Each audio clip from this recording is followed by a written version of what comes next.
And I said to Howard, is that in the Bible?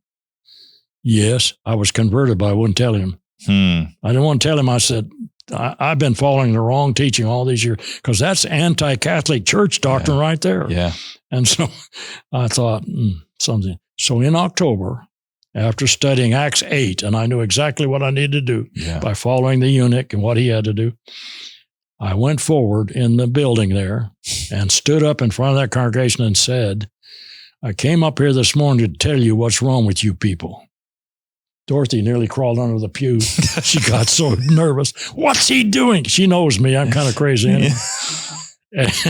And I said, what's wrong with you is I'm not a member. You need to baptize this guy into Christ right now. And so they did. Hey, everybody. Welcome back to the Authentic Christian Podcast. I'm Aaron, and today I have a very special guest, Brother Keith A. Mosher Sr. Brother, thanks for being with us. Thank you. It's good to be here, Aaron. Well, I'm glad to have Gospel Broadcasting Network. I'm 86 years old. Sometimes I can't talk. That's okay. But I just love it. I love what you're doing. And I've been a supporter since Jim Dearman told me about it. Well, 2,000 years ago. It's interesting. I came to work at GBN in 2018. And one of the reasons I'm very excited about this episode is when I was in North Carolina and I started studying and getting serious about the Bible, I went in World Video Bible School and I watched GBN. And I watched your series on Romans, and I love the series. I learned so much because I was having a lot of Bible studies with denominational people, and they'd always go to Romans 4.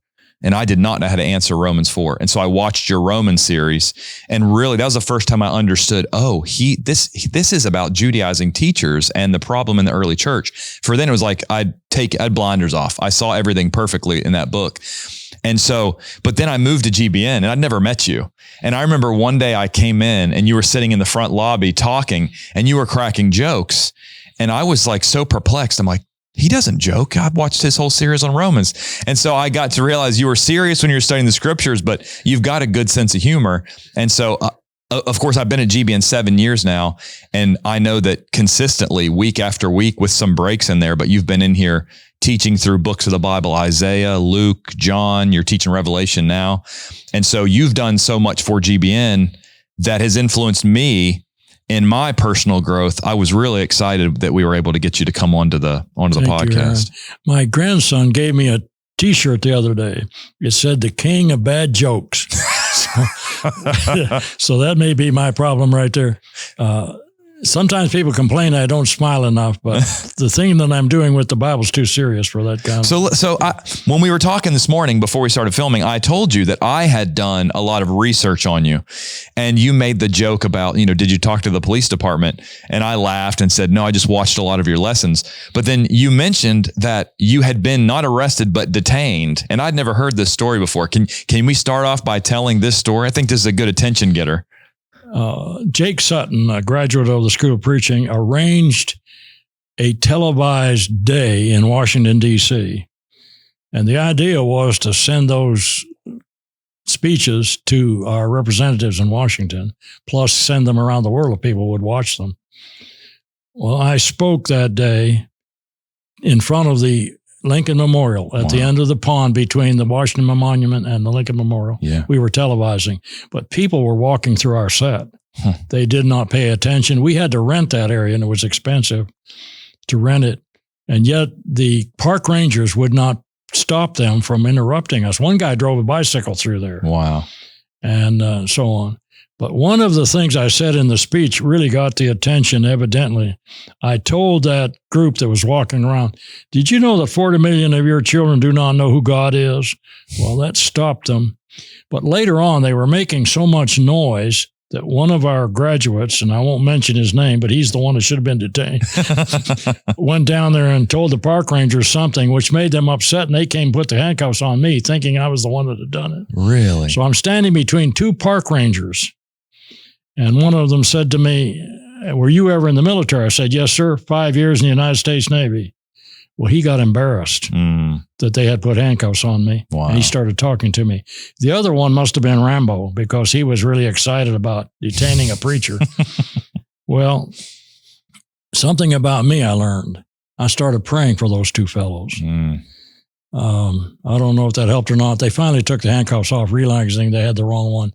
But I had to stand out in the sun there that day, hot day, for about an hour while they detained me. Wow. But that's my claim to fame now. You got arrested. I can be going around saying they detained, but it wasn't because I was a Christian. Yeah. They just thought I'd interfered with their work there as park rangers. Wow. And it wasn't I that did it. So, well, so here are the goals with this. This goal, one of the goals, it's not to have you come on like the denominational world does and tell about your personal experiences. What we want to do today is, there's a lot of videos on the internet I was telling you about earlier, where people who were former members of the church, they'll make a video why I left the Church of Christ. And I've watched many of them, and none of them ever have a good reason. But what we want to do is, you were not raised in the church. And so I want to do essentially like a biography of your life, including how you were raised and what drew you to the church. That's the first thing that I want to do. Second of all, you've spent hundreds of hours, maybe thousands, preparing and teaching Bible lessons, going verse by verse through some books of the Bible. And I will meet people who have never heard about the books of the Bible section on GBN. And I'm like, look, this is, people ask me, where did I go to preaching school? I said, I didn't go to preaching school technically. But I learned from guys who have taught at, World Video Bible School has professors from all kinds of schools of preaching. And I've watched the MSOP Most videos, and I've watched videos from guys from, all Tri-Cities, Wesley Simon's Denominational Doctrines, Romans, through World Video Bible School. So I've watched so many different instructors. So I feel like I've almost got a hybrid, education, even though I didn't officially go through a school. And so we have so many videos that I want people to know, this is one of the ways I learned. I just watched videos voraciously. And so I remember I told this earlier about in North Carolina having a lot of issues with Romans. And that's when I first met, you via digitally. And so I've really come to appreciate your seriousness when studying the scriptures, but also just the storytelling. And so I wanted to have you on here. So I want to give you a brief bio. Now, I wrote this bio. I always feel awkward when I'm asked to provide a bio, and I feel like, well, I don't want to brag about myself too much. So here's the bio that I have. I've been researching you. So you were born in Waterford, Pennsylvania, which is 15 miles south. Waterford's 15 miles south of Erie. Yes, sir. 5 miles. 5 miles south. Okay. All right. Man, should do some more research. You served. It doesn't matter. You served in the United States Navy. Yes, 5 years. For 5 years. You went to Cleveland State University and then the University of Louisville. Yes. You were married, and we're going to go back into all this more detailed. Okay. Married to Dorothy. You have 3 children. You obeyed the gospel in October of 1965. Preached for a little bit, and then graduated, went to MSOP, Memphis School of Preaching, in 1975. In 1978, maybe part-time teaching, and then 1984, full-time teaching. Since then, you've earned Bachelor of Arts, Master of Arts, and Master of Theology from Amherst, and then a Doctor of Ministry from Harding Graduate School of Religion in 1990. You've written many books. We'll get into talking about that later. You've held gospel meetings and preached in 40 states, overseas in Australia, Malaysia, Indonesia, Taiwan, Africa, and Russia. You're currently the Dean of Academics and Student Life at the Memphis School of Preaching, where you teach Greek, General Biblical Introduction, Holy Spirit, Bible, Logic, Expository Preaching, Hebrew History, Parables. Are you still an adjunct professor with Amherst? No. Okay. All right. But you were for a time there. Okay. And like I mentioned, you've done extensive work here at the Gospel Broadcasting Network. And hopefully by the end of this episode, people will say, I really enjoyed that. I want to listen to more of his teaching. And then they'll just be in for a treat after that as well. It's my privilege really to teach those books here. I just enjoy it. Yeah. And I'm really preaching to a camera, which is interesting. Which is funny because then thousands of people watch it, all over the world. And that has come to my attention by the emails I'm getting. I believe it. I got one from Russia, from a person I had taught in Murmansk that saw it. So that was amazing. I don't know how they got it way up there north of the Arctic Circle, but they did. Or else they got it through something from Moscow or something. I don't know. It's amazing how, the way that the Lord can. Let me tell you how ignorant I am of that kind of thing. www, right? The first time we ever put our lectureship on the internet, I said, now how far does this reach? And one of the students said, Brother Mosher, www means World Wide Web. So that's where I am when it comes to internet or anything else. Wow. Okay, well, let's start with your early life. So tell us where you were born and raised, what was your upbringing like? You know, I know you mentioned earlier, you were telling a story just about a blizzard, a whiteout in the car before the war. For someone that's born in 1984 and now just loves history, I love hearing about what life was like back then in your upbringing. Well, I grew up in Summit Township, which is a part of the county in which Erie is located. Okay. I was born in Waterford, but we immediately moved after I was born. I was born in a house on what's called Lake LaBeouf in the area of Waterford. But my mother wrapped me in butcher paper because they thought I was dead. Really? And didn't realize that blue babies become pink quite quickly. And so it's an old time, not in the hospital birth. Yeah. I am an old man. I'm 86 years old, so it's a long time ago. I grew up during World War II. I remember the exact day that the Japanese surrendered. I was out weeding the garden. My mother ran out and said, excuse the expression, the Japs surrendered. And I said, who are they? Yeah. And so on. And everybody went downtown. We had a big celebration. I grew up a Presbyterian, okay, which caused me to have a deep fear of God. I didn't know if I was one of the elect, because he had to choose me whether I was going to be saved or not. My grandmother was a staunch Presbyterian.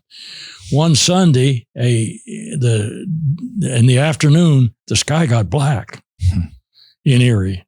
And she started screaming, it's the second coming, and so on. And she was just running around in a hysteria around the house.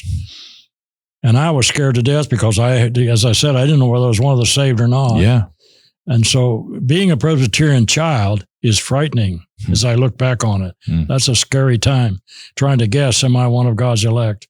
I'll tell you how I proved it in just a moment, or how they said I proved it. Anyways, what happened was there had been a forest fire in Canada, and the black smoke had come over across Lake Erie and darkened the sky. So it wasn't the second coming, of course.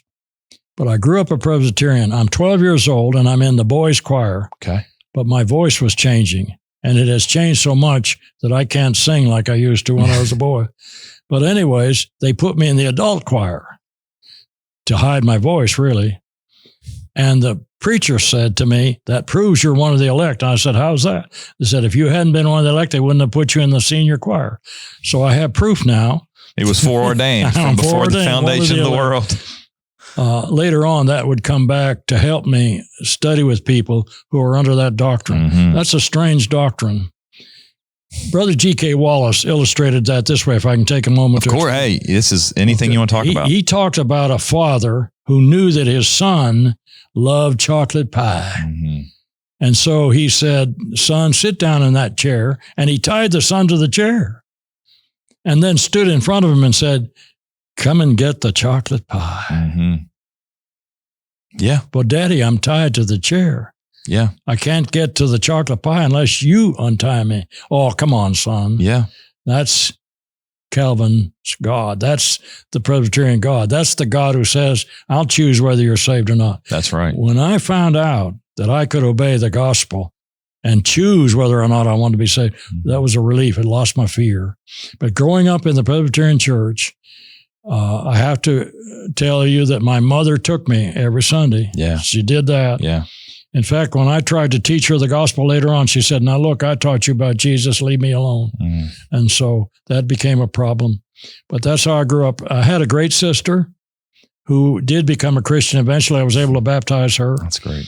And she died of what's called lupus when she was 74 years old. It's a great encourager.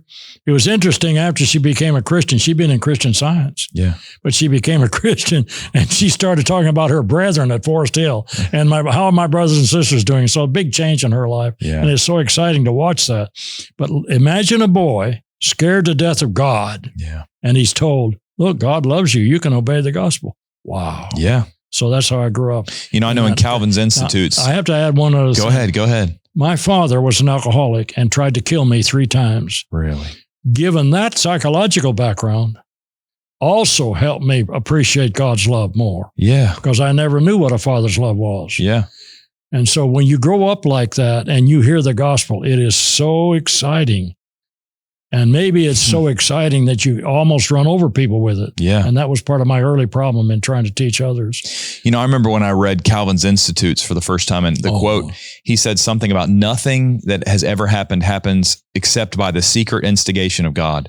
So if you're raised as a 12-year-old boy with a father who's tried to kill you, Calvinism teaches God made him do that. I mean, I remember Charles Spurgeon in one of his sermons, and John Piper recounted it, said that not even the smallest piece of dust in the sky moves without God's foreordination. So I don't think a lot of people who are Calvinists understand fully what Calvin taught, and that is every bad thing that's ever happened, God caused it. Everything you've ever done that's evil, God made you do it. And I debated a guy in 2023, 6 debates with a Calvinist, and he said that. He said, every single thing that you've ever done and he'd ever done sinful, God had foreordained it. And when you think about when people find out that, and I can't imagine as a 12-year-old with that sort of traumatic childhood being taught that everything that happens and not knowing if God loves you, but he's got you, like same analogy, tied to a chair in a burning building. And not only come get this pie, if you don't get this pie, you'll be punished eternally. I mean, it's wild, you know? And it isn't fair for children to grow up scared of God because they're already safe. We have brethren that are confused about God's foreordained thought processes. In his book, God's Plan of Salvation, Dr. Brents, T.W. Brents, took the position that when it comes to our free will, God actually shuts down his omniscience so it doesn't interfere with our free will. Well, that would stop his omniscience. Yeah. And so I could not argue that he was always omniscient. Yeah. Well, he just stops it, Brother Brent said, in order that he doesn't know what's going to happen to us. So he doesn't interfere with it.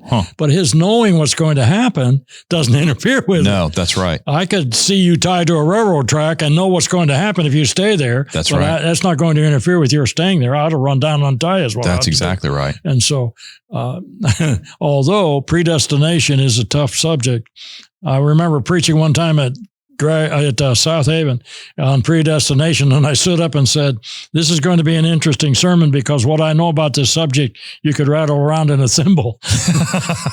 But it is a subject that we need to think about because it scares children, and at least it scared this child, that God is a fearful tyrant. Yeah. Yeah. And that's not the God I know from the Bible. Well, and also even the people that I've discussed with who are Calvinists, I said, but how do you truly know you're elect if it has nothing to do with you? And I've had some of them that really, I mean, I've said, look, one day if you turn from this faith, then you were just producing false fruit and you were really never elect. You were just faking it. And they say yes. So I believe that only people that have true confidence is those who believe, hey, the scripture says, you know, if you walk in the light as he is in the light, you have fellowship with one another and the blood of Christ cleanses you.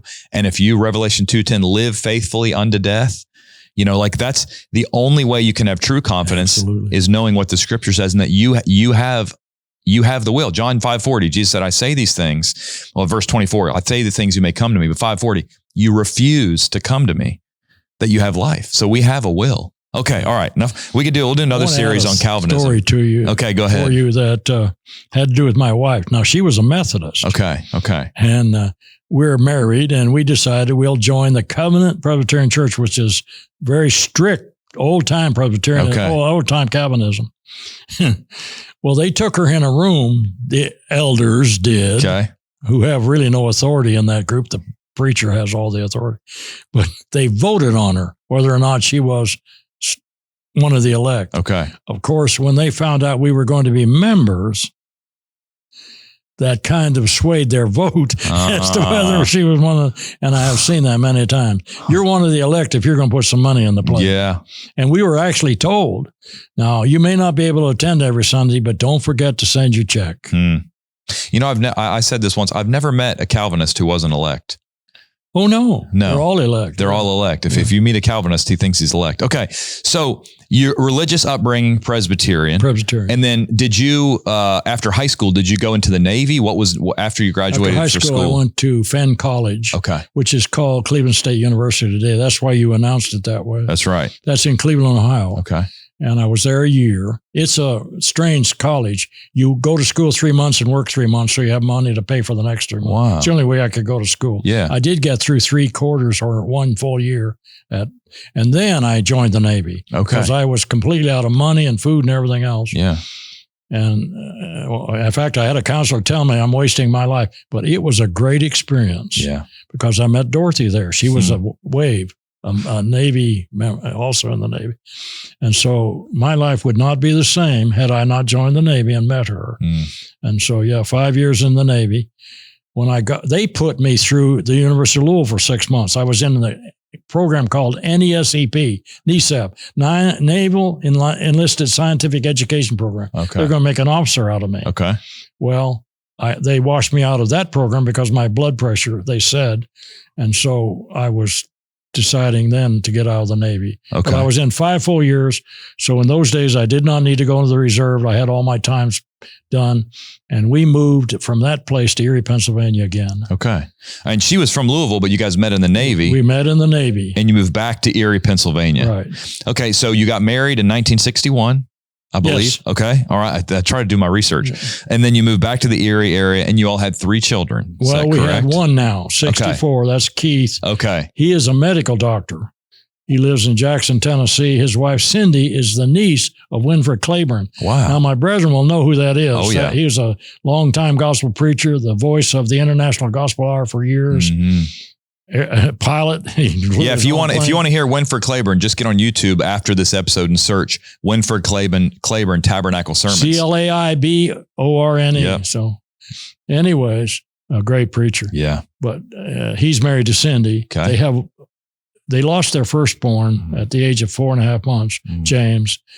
They had another son, David, who's married now to Monica. They live in Conway, Arkansas. Okay. David, my grandson, my only grandson living, is a professor at that university there in Conway, Arkansas. Neat. He has a doctorate in religious psychology. Wow. I never heard of it before. They have 2 sons. Okay. So we have 7 great-grandchildren, 6 grandchildren, 4 of whom are living.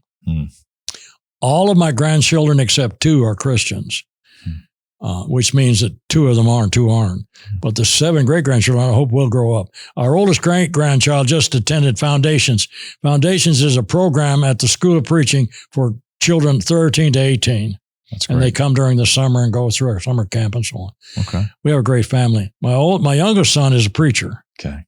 His name is Mark. He's married to Connie. They live in Arkansas also, down in Arkadelphia. Okay. He's also a licensed family therapist. That's great. My daughter has a degree in medical coding. So all of my children are involved in service. They're also all Christians. That's great. We're very blessed. That's great. You're living in Erie.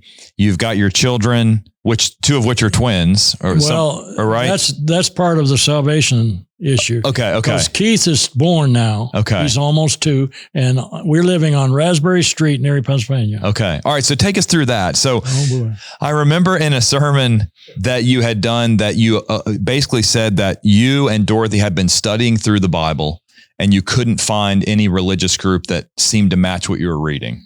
And then start from there if you want to, or tell us about that. It was even worse than that for me. Okay. I told Dorothy one day, I said, Dorothy, there's no use. Nobody teaches what we're reading. And so we just were there in limbo. We attended the Presbyterian Church, but we were just attending. Yeah. I don't want to be too hard on those people because they didn't know any better, but I do now. And so I have to be careful. I'm not angry at those people at all. Of course. But anyways, one day somebody knocked on the door. I was at work. I worked for the Cook Coffee Company, door-to-door salesman. Right. Glad I didn't follow that career. But anyways, I'm at work and somebody knocks on the door. 2 young people from Abilene Christian College, James Kent, and I wish I knew the girl's name. I don't.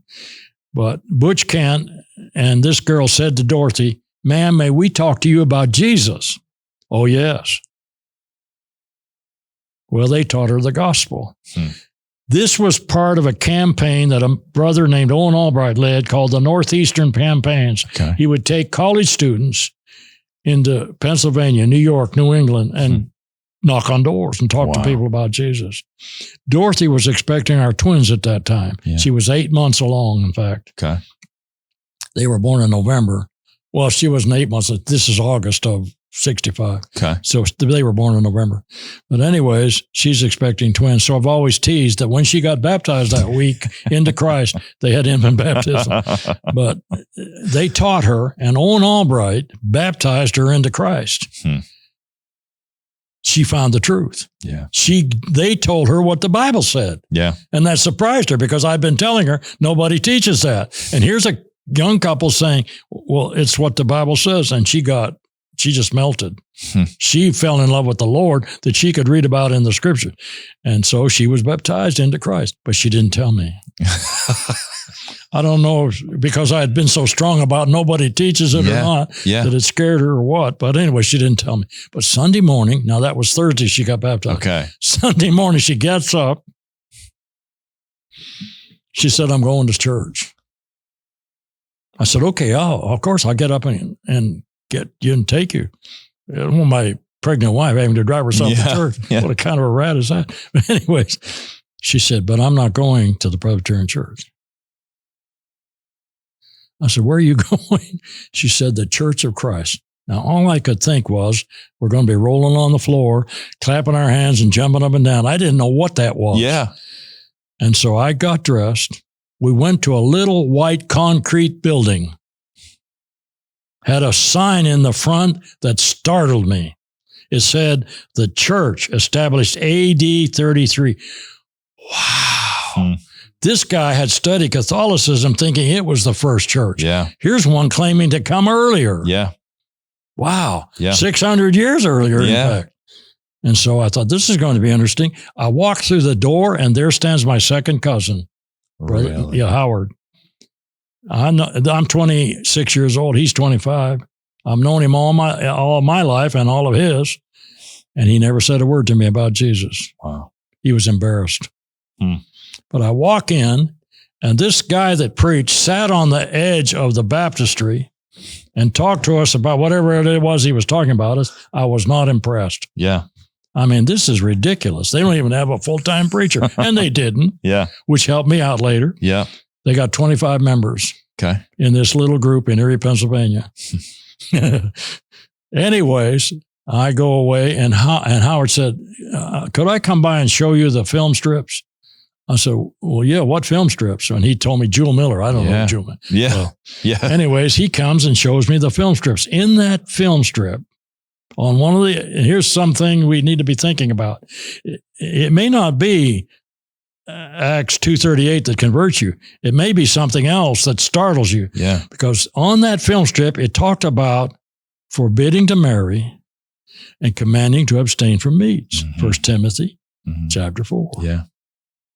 And I said to Howard, is that in the Bible? Yes. I was converted, but I wouldn't tell him. I didn't want to tell him. I said, I've been following the wrong teaching all these years because that's anti-Catholic church doctrine right there. Yeah.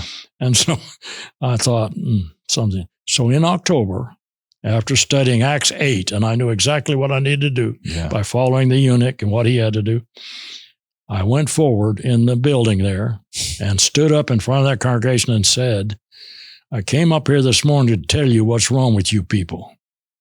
Dorothy nearly crawled under the pew. She got so nervous. What's he doing? She knows me. I'm kind of crazy anyway.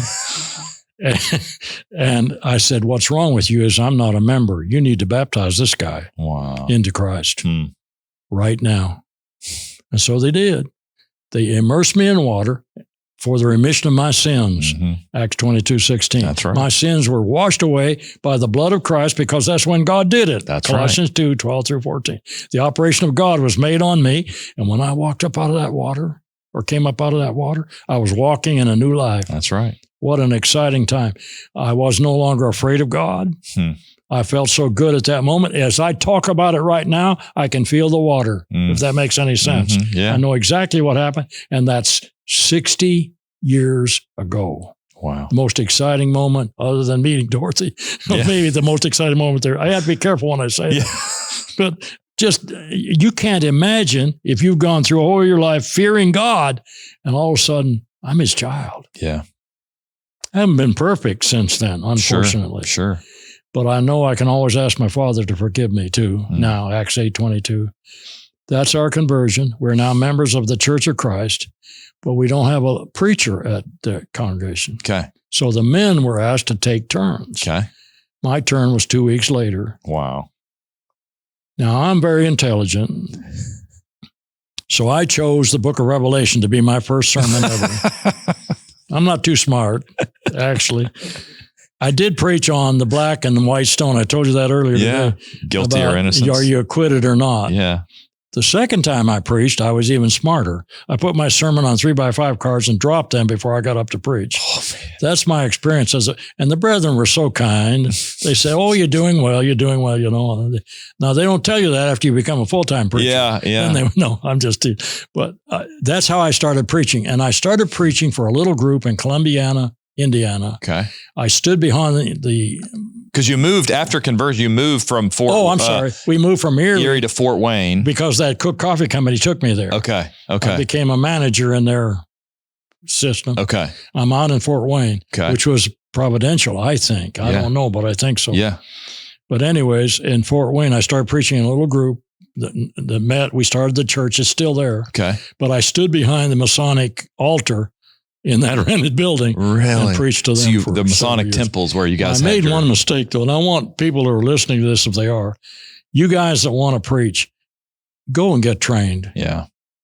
You'll be saying things that you just heard other preachers say, and that can be dangerous. Yeah. So and it took me a long time to get trained. Yeah. But in Fort Wayne, I met Jerry Sullins. Okay. And if you folks out there who are listening don't know Jerry, you should get to know him. He's the head, or his son is now, of the Missouri Bible Institute in Springfield, Missouri. Okay. But Jerry's also been a longtime missionary to Africa. He has about 5 or 6 schools over there now that he started that the natives run. Jerry's a good kind of missionary. He works himself out of a job and turns it over to the natives. That's great. But Jerry got in my face one day after he heard me preach this is 1973 now. I've been at this for 7 or 8 years. Yeah. He said, "Keith, if you don't go to the school of preaching, you're going to hell." I said, "Jerry, why don't you say what you mean?" Yeah, really. Tell me how you really feel. He was right. If you have to preach, you should learn how and go do it. We don't have special callings. Yeah. We're Christians. Yeah. But when we have the desire to tell everybody about God's word, we need to go do it. It's not a divine call. The preachers I heard when I was growing up, well, God said to me. Yeah. Well, I learned to ask them what his voice sounded like. Yeah. Because they're not telling me the truth. And many times the things they say contradicts what he told us through the scriptures. Exactly. Yeah. Well, one of them stood up one day in the congregation where I was baptized. Yeah. I went back to visit. Yeah. This is supposed to be a gospel preacher. I'm telling a sad story now. Yeah. This is Christmas time. Okay. They sang Happy Birthday to Jesus. It's not his birthday, folks, but that's all right. No. Anyways, he stood up and said, Happy Birthday just seems kind of flippant. He sang it in the worship service. And then he stood up and said he hadn't been ready. He had been busy with his grandchildren all week, so he wasn't well prepared, but the Holy Spirit was going to give him his message. And he talked to us for 15 minutes about his grandchildren. I was going to say, I wish that's how it worked for me. It doesn't. That does not how it works for me. I got to study before I preach. Well, anyways, I confronted that in the doorway. Yeah. And there was about a 2-hour discussion after that with all the brethren gathered around. Yeah. Howard was there, the man that baptized me. Yeah. He was now, at that time, an elder in that congregation. And I turned to him and said, "Howard, you know better than this. I'm embarrassed to call you my cousin today. This is sad when my brethren go away from the scriptures. Yeah. When they decide to leave the truth. I think they get tired of it. Yeah. I've actually had a couple say to me on one occasion, "You mean all we have is the Bible? Isn't there anything more?" Nope. God spoke to us, and isn't that amazing? And I wonder too, some of this is from personal experience. I think when I think back to my 20s, when I would say I was bored with the Bible, number one, I wasn't studying it like I should. And number two, I wasn't talking to anybody about it. You know, if Christianity just becomes like a hobby to you, a Wednesday and a Sunday hobby, and you're not living it throughout the week. I mean, when you start evangelizing and teaching people, it's exciting. I mean, some of the best experiences I have, even though some of them are ones where they haven't obeyed the gospel and they've said mean things to me. Like if the Great Commission, when you fulfill the Great Commission, it's like a whole nother world opens up, because you're, number one, you go to sleep knowing I did what I'm supposed to be doing today. And number two, Bible study becomes so much more important in the sense that when someone asks me a question I don't know the answer to, there's this sort of stress response. And then I go study the scriptures, and I'll never forget that argument. I mean, there are things for years I studied and could never remember until I started discussing with people. And it's like the idea of use it or lose it. When I started using the scriptures in my life, they started to stick more and more. And then Bible study just became, deeper and deeper and deeper. So I'm not sure if that's partly also a psychological problem. Yeah. I don't know. Yeah. But when I just sit in the pew, I can get bored. Yeah. Not because the preacher's boring, but I'm doing the same thing over and over again. It's like eating the same thing every day. Yeah. And so what I need to do as a Christian is get involved. Yeah. I need to there's something I can do. Yeah. Whatever it is. We've had a push at Forest Hill this year on personal work. Yeah. There have been 12 baptisms this year for the first time in a long, long time in the history, simply because people were getting involved. And they're involved in many ways. Some of them write cards, and some of them make phone calls, and others can visit. But everybody's getting involved. That's important, because if I don't, I'll get bored. I'm sorry. You said something in a lesson. I remember it was a lesson on 1 Corinthians 3, I want to say. But you talked about how sometimes when someone is a new convert, churches essentially don't want them to get involved because they might make a mistake or they might say something. And you told a story, I believe, about maybe you on the Lord's Supper about 2 weeks in. Yes. And do you remember that story? Yes. I was, because of that congregation, so few men, I was waiting on the table. Yeah. And what I knew was 1 Corinthians 11, his body broken for us. And so I thanked the Father for his son's body broken for us. Unfortunately, a sister came to me after the worship service and said, "Do you not know that not a bone of his body was broken?" I said, "No, ma'am. Where is that?" And of course, that's in the Psalms. I know that now, but I didn't know it then. Yeah. She said, "Well, in the church, we have to straighten out our brethren. That's our job. And you said, body broken for us." Well, I'm quoting from Paul. I guess you'll have to take it. But anyways, I wasn't a Christian very long. Please excuse me for what I'm about to say. But I said to her, "Well, maybe you're supposed to, but I wouldn't be that rude." Yeah. What happens is we expect new converts sometimes to live by what we know. You can't do that. You can't. That's like throwing the baby out if they get their britches messed, we'll throw them out. No, you change the diaper. You got to be patient with them. Oh my. But they're not sometimes. They expect us to, as a convert, to be knowing what and here's the sad thing about that, the other side of that coin. Sometimes the convert knows more than that 35-year-long member does. That's not good either. I remember you telling a story in one of your lessons of a man who was a new convert, and he came to services and he wasn't dressed up Brother Waldo. Brother Waldo. His situation, he was a very poor man. He lived in a distressed situation, but he was rearing his grandson, who the grandson's parents wouldn't rear him. The mother was his daughter, but the father was an Indian, a Native American. And so they wouldn't rear the boy. So he's with the grandfather. Yeah. And the house was filthy. Well, they just didn't have the money to do anything. Yeah. I took that boy fishing one time, and he brought cockroaches as the bait. Really? It was so bad, yeah. But anyways, Waldo was converted on a Nordarten campaign we had. Huh. Wonderful. Baptized him. I think that may have been a very exciting time for me. I just was so grateful. Actually, when he stepped down the steps, he slipped, went under the water. I pulled him out and said, "Brother Waldo, if you'll wait a minute, I'll do that for you." Yeah. But anyways, he came to services the first Sunday. Yeah. Bib overalls. Yeah. White shirt. Yeah. Buttoned. Yeah. That's the best he had, Aaron. Yeah. And an elder said to him that he wasn't dressed neatly enough to attend worship. Said it to him out loud. in front of other people. That's the last time I saw Waldo at services. And I visited him until he died. His body is buried today behind the Methodist Church down there off of Church Road.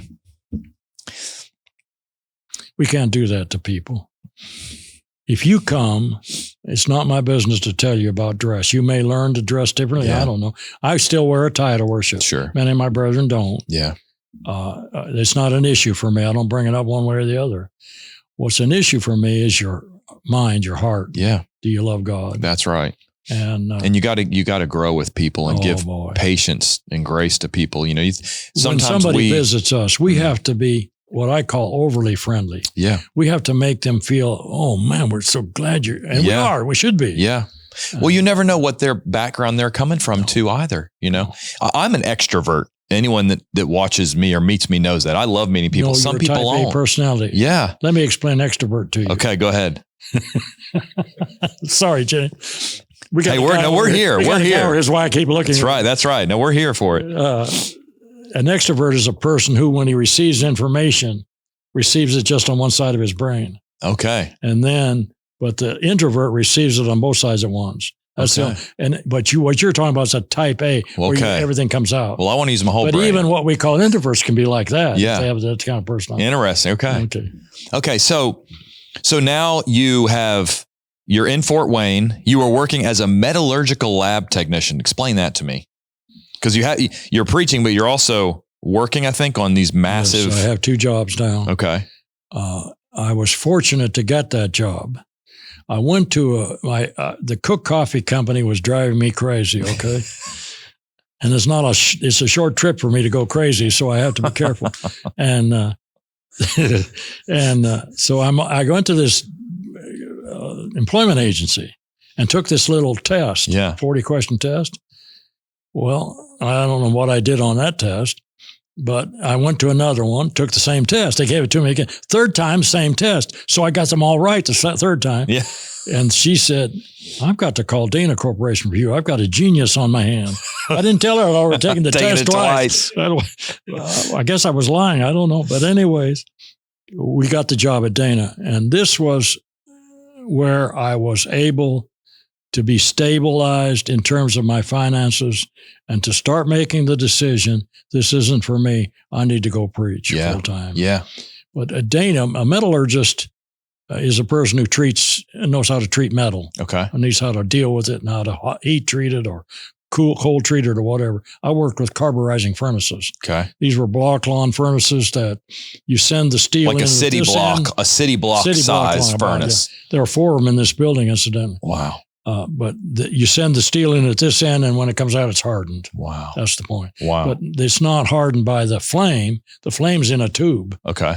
It's superannuated heat in the furnace that carburizes the steel. Wow. But not a flame. The flame's in a tube. Okay. Sometimes a fuse would blow and the flame would go out in the tubes. Well, you have to get that started right away because if it cools down, it will blow up like an atomic bomb. Wow. You have to cool it down in a special way when you have to clean the furnace or something. Yeah. Well, I forgot, and I called the electrician to replace the fuse. This is a union, so you got to cut. Yeah. Someone else has got to do it. Yeah. And I forgot, and I'm standing behind the guy, and I forgot to tell him those tubes are all going to light up when it sounds like a jet plane taking off. Yeah. You got all that block long of tubes lighting them. Yeah. You ever see these cartoons where the guy jumps in there and runs over somebody? Yeah. That's what he did. He ran over me. But that was a great experience. But it was really, God was stabilizing me so I could make a decision. I grew up in an era of parents were in the Depression. Yeah. So their whole message was be successful. Yeah. Well, that's what I was taught and thought. And so I'm thinking, but here I'm being stabilized and God was doing that for me. Yeah. But that's that metallurgical experience. When I announced I was leaving,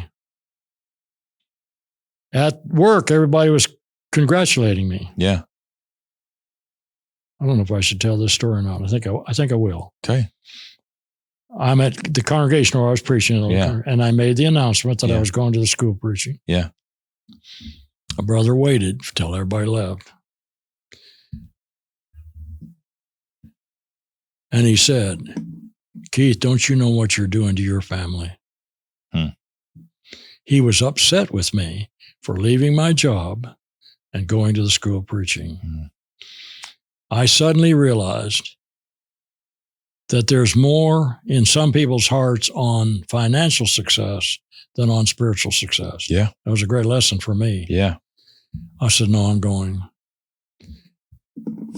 I was supported by the old Wooddale congregation in Memphis. Okay. And the Navy VA program helped me. Okay. We were also the house parents of Wooddale's orphans home. Okay. While I was in school. That's how we got our support. But Wooddale was a great experience. 1,200 members, great preachers, C.W. Bradley and so on. So it can be done. You don't have to say, well, if you get big, you get liberal. Yeah. No, you don't. If you get big and you have truth, you got a big truth. What you got. Yeah. But they helped us go to school. And it was just a great experience, the School of Preaching. I recommend it to anybody. So was it 1975 that you went to the Memphis School of Preaching? I graduated from the School of Preaching. Okay. You graduated, and then after you went through the school, who were the instructors when you went through the school? Oh, boy. All of them students of Freed Hardeman teachers. Okay. Like H.A. Dixon and Brother Hardeman especially. Yeah. Brother Hearn, in fact, the director of the school when I went there was Brother Hardeman was his hero. Really. Wow. Brother Young was a graduate of Freed. Brother Curry, Richard Curry. Okay. Frank Young was Gus Nichols' son-in-law. Okay. He married the oldest daughter of Gus Nichols. Okay. In fact, all of Brother Nichols' sons except one were preachers. Okay. And one of them was Hudson was a owner of a car sales place. Okay. He said he had to do that to support his brothers. Yeah. But it was a great experience. All of our teachers were Freed Hardeman graduates. Yeah. And so they critiqued us the way H.A. Dixon, who was at Freed, critiqued his students. Yeah. And they used to say about Brother Dixon's critique, he doesn't leave the hole in the donut. So we weren't allowed to either. Yeah. Under Brother Hearn, you had to learn how to pronounce words. Yeah. You didn't say get, you said gat. Yeah. You didn't say from, you said from, and so on. Huh. So he really worked on our speech. I think we're losing some of that in many areas today. Yeah. In fact, my biggest failure is to get the students today to say get instead of get. But it was a great experience. So you graduated in 75 and then you preached around this area. I mean, I'm a deacon at South Haven and you preached at South Haven at one point. I was a preacher at the Lake Forest Church of Christ. Okay, Lake Forest. I went from there to Gregg Avenue in the middle city. Okay. We grew at Lake Forest from 14 to 206. Wow. We grew at Gregg from 180 to 90. No, from 180 to 350. Okay. We grew at South Haven from 180 to 90. Wow. To 606. Wow. And so our experience was work. Yeah, work. Work, period. Yep. We have a thing in the Brotherhood today, and this is a personal opinion, so it's called pulpit preacher.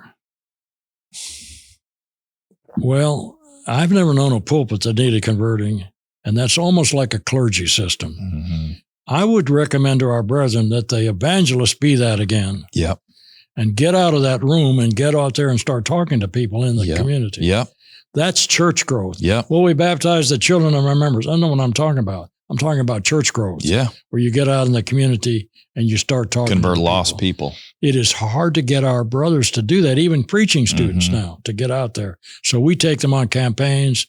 I'm going to have one in Arlington, Tennessee here in the end of October, and we're going to have a campaign there. And so we're trying to get them used to getting out of that building. I could not agree more with you. And we didn't discuss this previously, but you know, I have multiple times. I was on Mike Hickson's show recently, and I said this, and I've said this in many places, like elderships. If you're an elder, here's my recommendation: give your preacher $25 a month, $50 a month that he only gets to use if he spends it in the community at a coffee shop. Go prepare your sermons in a public place. Don't be stuck in your office all week, because, you know, who is going to convert lost people in our communities? Is anyone else going to do it?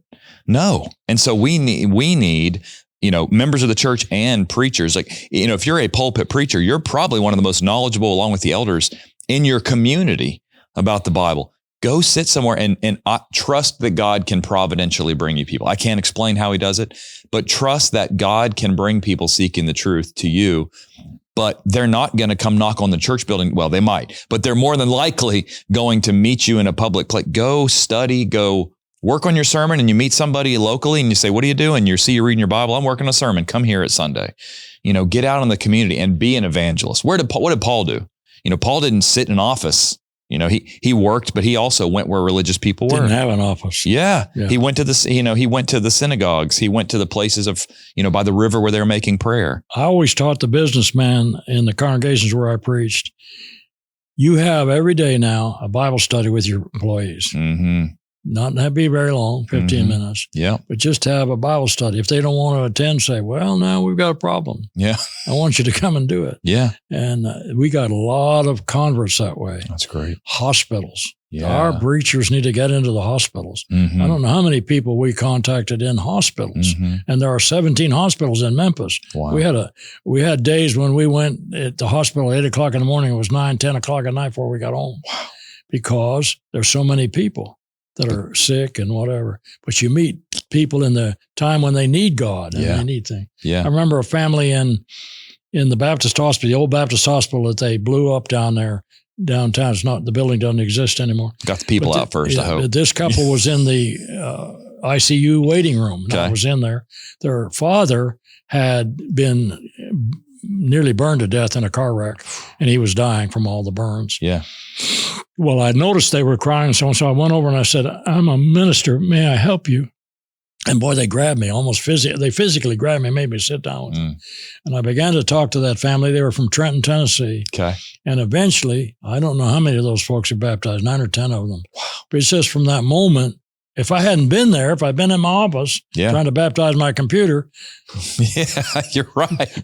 that would not have happened. Yeah. That made James laugh, didn't it? Yeah. But that's the truth. That computer doesn't need baptizing. You know what preachers tell me? What's that? This is what I do. This is where you need training. Okay. Well, it takes me 20 hours a week to get up a sermon. Oh, really? Give me 5 minutes. Yeah. What? I said, give me 5 minutes. I heard Brother Taylor do that so many times. Mm-hmm. If I'm not always ready, I'll tell you what an elder at Forest Hill tells me every Sunday. Yeah. You got a couple in your back pocket? Yes, sir. Yes, you can study. I'd study 20 hours a week. Yeah. But because I'm doing that, I'm ready. Yeah. Whatever. If I don't know how to preach that text or what it says at least, I have come to find this about myself. So when I came to GBN in 2018, I was not intending to preach anywhere. I kind of got drink through a water hose. You have to preach. Well, I would go and do a GBN presentation and they would say, you're going to preach. And I didn't want to disappoint anybody. So I'd say, I of course I am. And then, essentially what would happen is what I learned is, and I'm being honest, early on, I thought that I had to have such an intellectual sermon that would impress people. And you know what I've learned over the last 6-7 years? I can preach through a parable that Jesus said. It's so much more effective. And I've learned through, I think, a little bit of maturity that it's not about me. It's about the word. And, if someone said to me, I need you to preach in 10 minutes, I'll just go through a parable, read through the parable, make a couple application points and finish the lesson. And I think that you're right. There are probably a lot of guys who think if I'm busy, then that's good. Well, it depends what you're busy with. You could spend 30 hours on a sermon and that sermon's great and you never meet a lost person. And I know there's a balance, but how many? Some of the busiest people in scriptures announce their busyness. Yeah, that's right. Matthew 6. We're going to pray. We're going to give alms. Everybody knows. Everybody knows it. Busyness isn't the key. You're right. And it's all about, I think, getting back to being evangelists and reaching lost people. Yeah. Just pick the book up and start talking about it. I try to teach the students to preach from the overflow. Yeah, yeah. And it's the best way to do it. Just pick the book up and start talking about it. Yeah. So you graduated in 75, you preached for a few years. 78, I think 1978 is when you started part-time preaching. Hearn asked me in a very strange way. I went over to the School of Preaching, which was located at the old Knight Arnold congregation. Okay. To the bookstore. We don't have the bookstore anymore for some financial reasons, but I went there to get some books. And I'm standing in the hallway talking to the lady who ran the bookstore, and Brother Hearn came out. I knew he was going to ask me when he did that. He said, have you ever taught personal work? Yes, sir. He said, go upstairs and fill in for Brother Whitaker. He's sick today. I said, Brother Hearn, I don't work here. Go fill in for Brother Whitaker. Well, you didn't say no to Brother Hearn. So I went upstairs and filled in for Brother Whitaker. That's how it started. Wow. And from that fill-in, the next quarter I started teaching, and I taught since 8 to 84, part-time, various books of the Bible, preaching, and so on. I didn't start teaching Greek until 84 when I went full-time. Okay. Now I don't teach it anymore. I passed that on to Dan Cates. He's now the one who gets all the grief from the students about learning Greek. But he's a great teacher, too. Dan is just a super. He's studying for his doctorate, incidentally. Wow. But while I was there at Lake Forest, I started to attend cluster programs of Alabama Christian School Religion, now called Amridge. Okay. I got my Bachelor of Arts. You know what the graduation ceremony was? I was sitting at the table at the Trenton cluster, and Brother Cates said, here's your certificate. That was it. I got the Master of Arts degree in the Old Testament. Okay. And then I thought, I'm going to get a Doctor of Ministry degree because Brother Cates wouldn't let me stop. Yeah. He kept picking at me about keeping on going. But to get that, you have to have a prerequisite. You have to have a 90-hour Master of Theology degree in those days. Okay. Now, the Master of Theology degree is not given anymore. It's Master of Divinity now. Okay. It's the Master of Theology degree required the German language and a thesis. Wow. And so we had to do that. But then you had that as the requisite to going to the Doctor of Ministry program. The Doctor of Ministry program gives you expertise in one area. Yeah. And it is in the area of faith stages. Okay. If I did this at Pulsing Pulpit one year, I don't know if it would be good for this program or not. Brother Aaron, I really don't. Okay. We probably could do it, but it's designed to show people where they are and where they could be and that kind of thing. Okay. You know, with the education in German, is that just because of Luther and the Reformation? So many of those thinkers. That's because so much of the liberal theology is written in German. Bultmann and all those guys. Heilige Geschichte. It's holy writing. Yeah. Yeah. Okay. Ich bin ein Deutscher. Oh, I don't. No, I said, I am a German. Oh, okay. Mosher. Okay. Yeah. So, Ich bin ein Deutscher. All right. That's how Hitler started all of his speeches. Huh. Du bist ein Deutscher. You're all Germans. Sigal. Ich bin ein Deutscher. Sigal. I'm a German. Yeah. Aber ich bin Deutschland, but I am Germany. And so all the people would yell, they should have been saying, shoot him. But that terrible man. But he thought he was Germany. So he started every speech that way. Yeah. Okay. So you've got your so you got your Master of Theology from Amridge, and then you got your doctorate at Harding Graduate School. Yeah. Amridge University was an associate of the Southern Association, but not fully accredited. Okay. So when I went to the graduate school, they said they wouldn't accept me. Okay. So I applied to Emory University, which is the Presbyterian seminary in Atlanta. Yeah. It's the best one they've got. Yeah. They accepted me. Okay. Well, when they did, Brother Cates wrote a letter to the registrar at Harding and said, they've accepted him at the most prestigious Presbyterian seminary in the United States. How about taking another look? So when I went over there, the registrar, and I'm not going to say his name, I loved him, but sure. But anyways, he said to me, we've decided to accept you, but only on probation. I said, no. I said, that's an insult to me. I can't do that. Yeah. I said, I did the work. Either I can make it here or I can't. Then I thought, Dr. So-and-so, I said, what's your toughest course here? He said, the Hebrew language.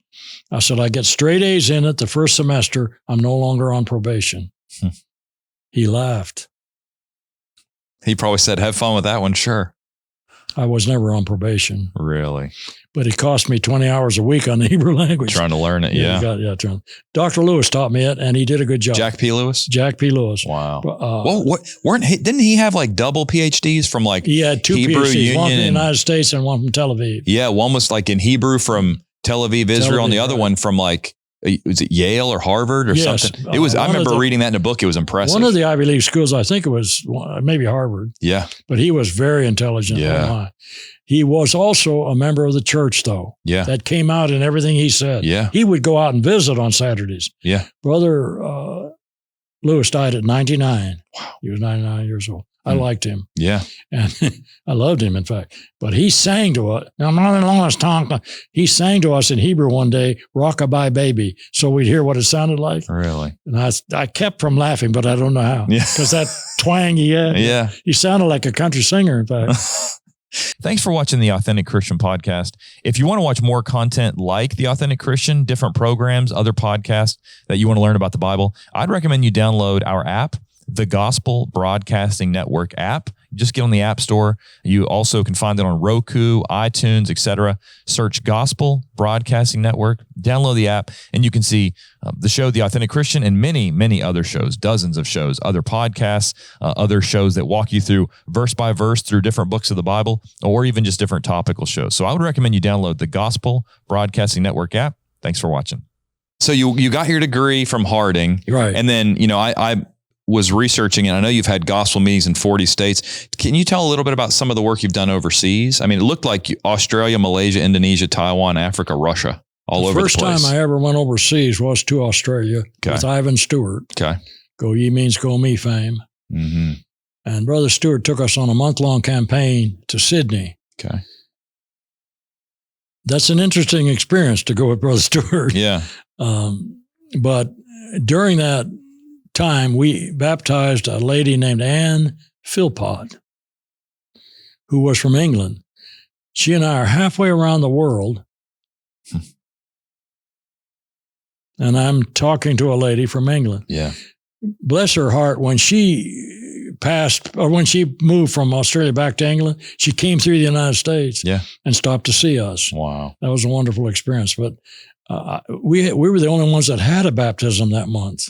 Some of the others had some studies that fell through, but she was baptized in that campaign. That was my first trip. Okay.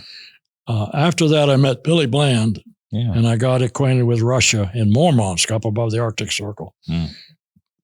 So we worked there. There's still a congregation there. It's not doing well, but there is one there. They won't let us back in there right now, of course. My work in Indonesia is interesting. I don't know that language.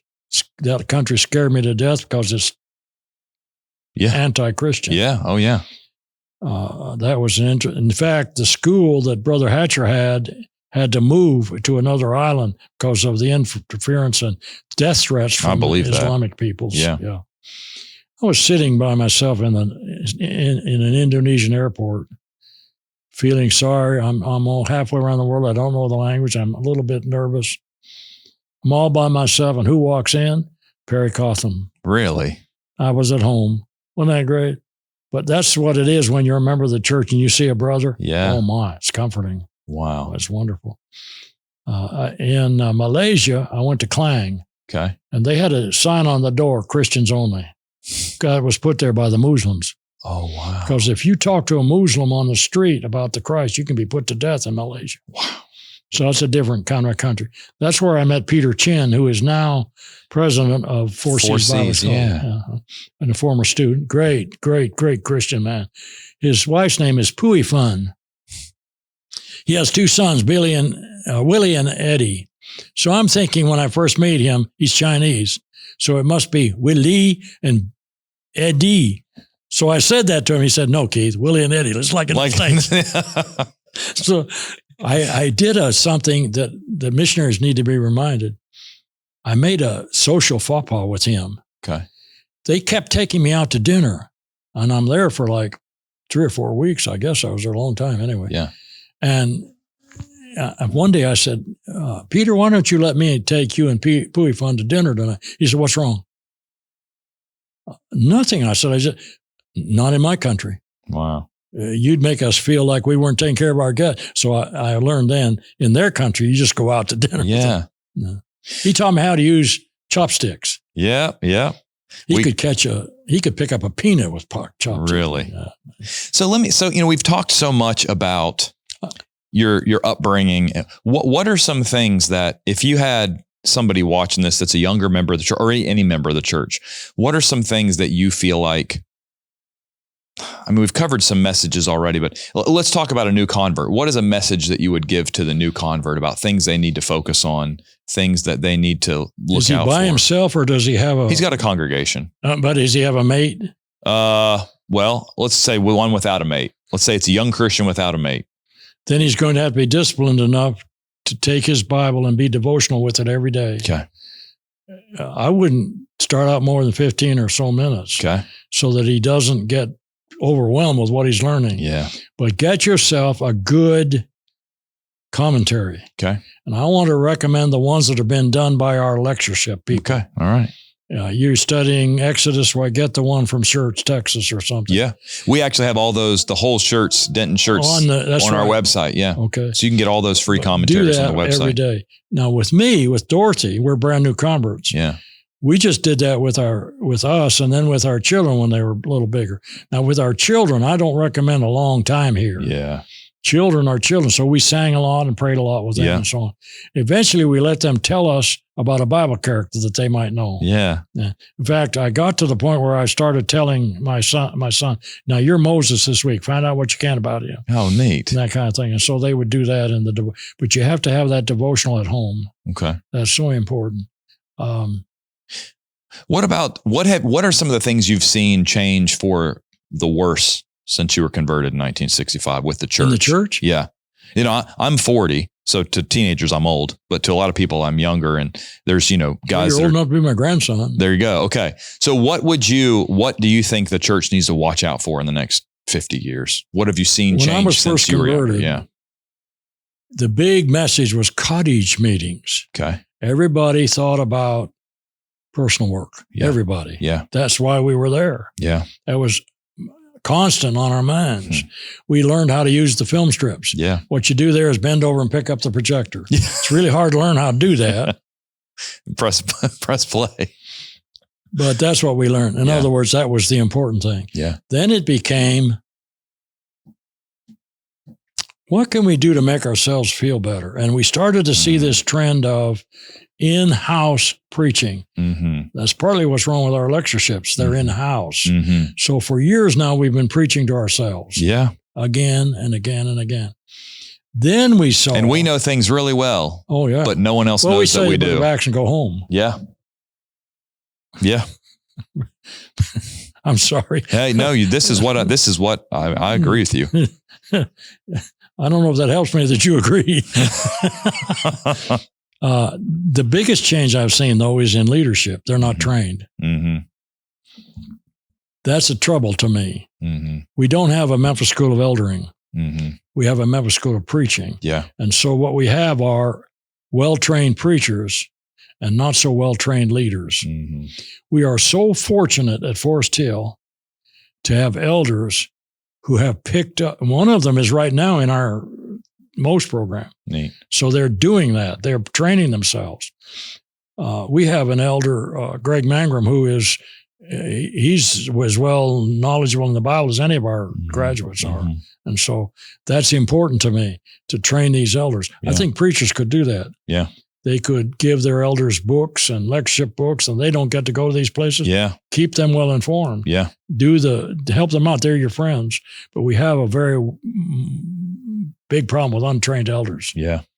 And so I would hope we'd work on that quite a bit. Okay. But they're not to blame. We just let it happen. Yeah. And so, they need to be trained. One other thing I've seen. Yeah. I'm sitting in a seminar at the graduate school. Okay. And the teacher was trying to convince us that God's mercy supersedes God's law. And he went to Jeremiah 5, where the Bible says that God took back Judah. Mm-hmm. He did. And he said, see, now the law said when you put her away, you couldn't take her back, Deuteronomy 24. Mm-hmm. But God did. That proves that God's mercy supersedes God's law. There are 12 men in that seminar. 11. 9 of them are graduates of our undergraduate schools. Okay. They're putting that in their notes. Okay. The man on the farthest end was a Methodist preacher. Okay. and I'm over here. So I raised my hand and I said, Doctor, could we look at Isaiah 50, verse 1, please? He said, why? I said, we need to look at it because of what you're saying. Well, we finally looked at it. See, God never divorced Judah. She was estranged from him, but she did not have a letter of divorcement like Israel did. So that ruined his whole doctrinal thought. The Methodist preacher, Brother Aaron, stood up and said, I'm resigning from this school. It's too liberal. Wow. But what bothered me was not what he said. I agreed with him. Yeah. But that's why I didn't take any Bible courses there. Yeah. I didn't want to hear that. Yeah. But I heard it in that particular sense. But these 9 guys from our undergraduate schools don't know enough about the Bible to answer what they're hearing in the graduate school. So what are they going to be preaching on Sunday? Yeah. That's a huge change among us. Yeah. We've trained our preachers with doctorates from schools that aren't sound. Yeah. And so they become worse than they were when they came out of the undergraduate school. Yeah. And so that's a huge problem for us. Yeah. I had an eldership tell me that we ought to listen to that guy who has a doctorate. I said, you better check his doctorate because he's not telling you the truth. Well, and I mean, I guess you very seldom see a guy with a doctorate that still teaches the gospel. Yeah. Very seldom. I can think of a few, and I know you can too, but you're right. I was a great friend with Dr. Warren. Yeah. Well, and that's, I think the thing too, is it's, you've got a PhD, so you can explain this to me. It's really not a PhD. Okay. It's a demon. I'm a demon. Okay. A demon. But, I also have, my understanding is that if you go and you work on your PhD, you can get it in it's normally a very specific sort of field. It's one point, right? And so if you have you're an expert in this one point, that doesn't necessarily mean you're an expert in everything, Now it's a great accomplishment. It's a lot of work, but for me, it's like, it's always, what does the Bible say? And comparing what they're saying with the Bible. And whether it's somebody who is saying something that contradicts the Bible that dropped out of high school, or whether it's somebody that's got multiple PhDs, if it doesn't line up with the Bible, then it's not right. And you think about the first century, who did Jesus use? Jesus used fishermen who had God's word. Of course, for them was miraculous inspiration. But then you had these doctors and scribes and experts in the law, the Pharisees and the Sadducees. And they're the ones that many of them, not all of them, many of them rejected him. And so, I think there's that, I'd love to get a PhD one day, right? Once my kids grow up, because I want to enjoy my time with them. Maybe I'll change my mind and never want to get one. But at the same time, I don't think all you really need is to focus on the scriptures, and you can learn from those men. Nothing against that, but, We were told at the graduate level that unless you got that kind of a degree, you shouldn't preach. So I wrote an article and gave it to those folks, but I put it in my bulletin. I called the article Dr. Jesus or Accrediting Peter. Just to be sarcastic in the heading. Yeah. Because that's not what it's all about. Yeah. My doctorate won't help me go to heaven. Yeah. In fact, if I have $6.85 with that piece of paper, I can get a cup of coffee at Starbucks. Yeah. Yeah. Yeah. It's not worth that kind of thing. Yeah. What I got it for was a tool to use at school for Absolutely. And at some places, in order to teach. Well, I was trying to help them be adapted. That's right. That's right. So nothing against it. Just ultimately, whether someone has it or not, what do the scriptures say? And you can know the scriptures even if you dropped out of high school, if you can read. And yeah. Gus Nichols was a 6th grade graduate. Really? One of the greatest preachers we ever. Keeble. Yeah. Keeble never graduated high school. Wow. But he baptized 50,000 people in his lifetime. Whew. In fact, in my judgment, I just named the 2 greatest preachers of the 20th century. Yeah. Gus Nichols and Marshall Keeble. Keeble had a friend named Bowser, and they were totally different people, preached differently, but they're very similar in the way they thought. I heard a story about Marshall Keeble once that just made me laugh. I'll never forget it. What area did he live in? Was it Atlanta? Well, he was born in Tennessee. Okay. But did a lot of his work all over the United States. I heard there was a big citywide. Nashville's where you want to stay. Okay. I heard there was a big citywide get together that the Methodist preacher had put together. And the Methodist preacher said, Brother Keeble, I want you to come preach. And he said, I'd love to come and preach. He said, but the only thing is you can't mention baptism.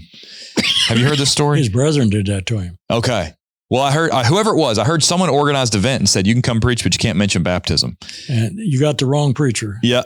Well, the story I heard was he got up and he said, he started preaching through Acts 2 and said, Acts 2 and verse 38, repent and be the word the Methodist preacher told me that I couldn't use. Yeah. And he did that a few times until finally the Methodist preacher said, you can say baptism. You can say baptism. Laughing because that's a great story and it's true, except you got the wrong preacher. Really? Yeah. That was J.D. Tant. J.D. Tant. Yeah. So he did that. Up here in Macon, Tennessee. Really? But what Keeble would do is interesting. Yeah. He had a sermon he called, There's Water in the Plan. Okay. And he would preach that God never dry cleaned anybody. But yeah, the story's true, but it's another J.D. Tant that did it. Okay, neat. And the brethren came and said, quit saying baptism because you're getting us.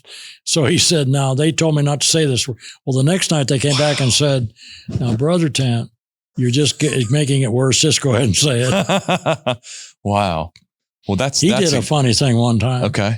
He sat in his hotel room, I would guess then, reading his newspaper, and it was Sunday morning. He didn't show up at the building. And so the brethren, where? So they went to the motel. Here he is reading his newspaper. What are you doing, Brother Tant? You're supposed to be praying. Oh, he said, I thought I'd stay home like most have been doing all week. Oh, wow. That's J.D. Tant. He carried a pistol in the pulpit. He'd call your name from the pulpit. Wow. You say, here's Brother Gallagher. He's been lying around this church for years and hadn't done a work. You never see him. And he just call your name, tell you all. He had a chart of a farm wagon, and there was a guy with a stick in the back wheel, scotching it, trying to keep it from rolling backwards. Yeah. Then there was a guy with a stick in the spoke, and he'd say, that's Brother Gallagher. He's been stopping the work around here for years. Wow. One guy up on the thing sleeping, he'd call somebody else's name, I bet you. There's a guy going the wrong way, instead of with the wagon. There's no wonder he carried a pistol in the pulpit. Well, he had a farm up here in Macon, Tennessee. Yeah. Well, I met Jesse Furman Doggett years ago at Craig Avenue, who had been baptized by J.D. Tant. And he told me a lot of J.D. Tant stories, but yeah, great story, just a different preacher. Yeah. Well, you wonder sometimes if some more of that wouldn't cause the church to wake up. I've been privileged for years to teach restoration history at the school. So, yeah. I love that. We take our students on a trip to see the mansion of Campbell's and so on. Bethany and every other year. Yeah. What a hard life. I remember watching a biography on him and he lost, was it every child? Campbell had a view though that led to what we call the disciples of Christ. Yeah. He believed that he was just bringing denominational people up to the New Testament level. Yeah. So they were already, if they were immersed, they were already Christians. Okay. So he just bring them up. Yeah. Didn't matter as long as you were immersed, what the immersion was. Okay. Okay. We had a brother in 1985 make the same point, and he got shocked when the brother had jumped on him. He said his book was, I just want to be a Christian, but not the only Christian. Yeah. And so he was making the point Campbell made. Well, that view led to what we call the disciples of Christ. Interesting. Yeah, I watched a documentary about Alexander Campbell once, and I think it said that he had maybe every one of his children, or like 10 or 11 of his children, had died by the time. Well, multiple children. Several did, but it was a hard. They had 10 children, and they ran out of names. The last girl was called Decima for 10, I guess. Decimal. Yeah, decimal. Yeah. I really appreciate you taking the time to be here. If anyone, we're through now. Well, no, we're not done necessarily. I'm just saying, I was having a good time. No, we can go as long as you want. What I really, want to talk just a little bit more about is, can you tell people about some of the books that you've written? General Biblical Introduction. We have a whole series on GBN called General Biblical Introduction, which is you walking through your book. Can you tell us a little bit about your book, which is you can get for free PDF version on the GBN website? The book God Breathed. Yes, sir. Yes. That's it's on a PDF file, and you can get it for free. Yeah. I also have 1 Peter, Jeremiah, Job. Okay. Are those essentially commentaries you've written? Yes. Yeah. They are written for Sunday school, though. Oh, great. And so there are questions and so on to be used in a Sunday school setting. Okay. 1 Peter, I've forgotten all of them. Anyways, there's a bunch of them. But anybody who wants those, they're free in their PDF files. Okay. I don't sell the gospel. I don't think it has a price on it. But the book God Breathed is the product of my, I hate to use this word, my disgust at what I was hearing at the graduate school. Really? A professor said to us one day, I do not believe in verbal inspiration, and I don't want to hear a discussion of it. Wow. Well, I believe in verbal inspiration. Yeah. Also, I would hear my brethren talk about dictation, which is not inspiration. No. This is verbal. The God of heaven used the very personality and mental processes of the person doing the writing. Mm-hmm. The Spirit of the Lord spoke by me. His word was on my tongue. 2 Samuel 23:2. That's David's statement. And so verbal inspiration wasn't being taught correctly in some of our own congregation. And then I discovered something else. Brethren don't study or don't even know what the word canonicity means. Yeah. And so I wrote that part in response, but which will get you in response to what I was hearing. And that'll get you in some trouble if you talk to a Catholic and you're not ready for it. And then I heard a man say, I use the original King James Version. So I went and got mine and showed it to him. I bet you don't. I bet you can't read it. He couldn't. Well, he could read some of it, but ye olde shoppy. Yeah. And so he could learn something there. And so my brethren and I have not been taught, and I thought, they think the Bible just dropped out of heaven. Yeah. I use the King James, but it's the 9th edition. Yeah. It's a little bit different wording, in fact, than the original. Some people use the New King James, and I would say to anyone that's using a translation, check it with the American Standard. Yeah. And in the New Testament with the King James. Yeah. It will help you know whether you've got some good wording or not. Yeah. Because if you don't have the wording, you don't have the truth. That's right. But we know something about the Bible now that we didn't know back in McGarvey's day. John W. McGarvey wrote a book called Evidences of Christian Evidences, the Evidences for Christianity. Okay.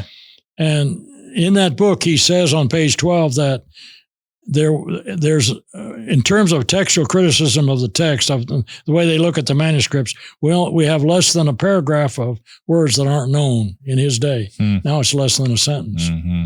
And so we're quite sure we have the autograph now. Yeah. The problem is James P. Sanders in the Journal of Biblical Literature wrote an article in which he told us what was going on with the liberals. And he's a liberal. Yeah. He said, we're trying to change the text, the original, in other words.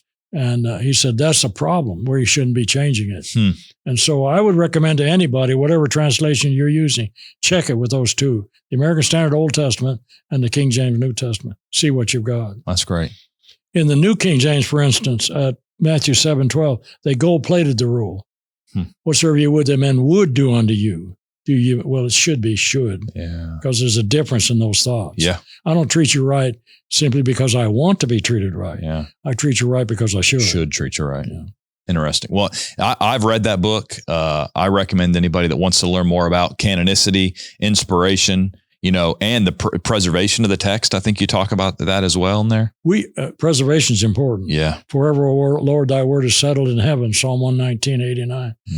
Mm-hmm. My word shall not pass away. Mm-hmm. Heaven and earth will, but incidentally, for you new heaven and new earth buffs. Yeah. Please read Matthew 24:35. Okay. Heaven and earth shall pass away, but my word shall not pass away. Mm-hmm. That denies your doctrine. Mm-hmm. It's gone. And when Peter wrote his verse, we look for a new heaven and new earth, he added something that you ought to read, wherein, at the time he wrote it, dwelleth righteousness. God's already there. And I know he's not in Chicago. All right. So I know you've written those books.